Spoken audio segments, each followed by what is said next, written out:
আসসালামু আলাইকুম ভিউয়ার্স, আজকে আপনাদের দেখাবো কিভাবে চালের উপরে সোলার প্যানেল সেটআপ করা যায়। সেক্ষেত্রে আপনাদের একটা ফ্রেম তৈরি করতে হবে। ফ্রেমটা আমি আগে থেকে তৈরি করে রেখেছি, আপনারা ইচ্ছা করলে পারবেন।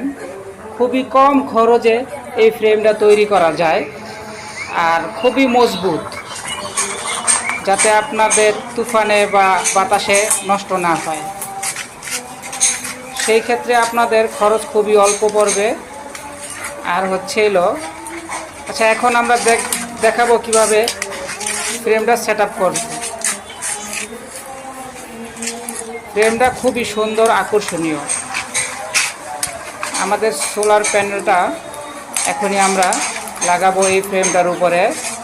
তারপরে আপনারা দেখবেন কি সুন্দর করে এটা সেট করি। আর গিয়েছিল আপনারা আমার মতো খুব সহজেই সেট করতে পারবেন সোলার প্যানেল।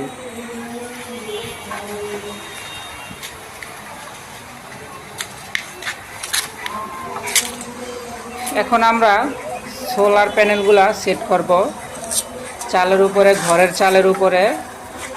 আপনারাও পারবেন খুব সুন্দর করে সেট করতে, আর খুবই অল্প খরচে সেট করতে পারবেন। নতুন নিয়মে আজকে আপনাদের দেখাবো। আমি দেখেন আমার চালের উপরে সোলার প্যানেলটা সেট করছি রশি বা সুতলি দিয়ে। আর এরকমভাবে সেট করছি আপনার সূর্য যাতে সমতল সবসময় পায়, সেইভাবে সেট আপ করছি যাতে চার্জটা খুব সুন্দর করে হয়। আপনারা এই নিয়মে যদি সেট আপ করেন তাহলে আপনাদের আউটপুট খুবই ভালো পাইবেন।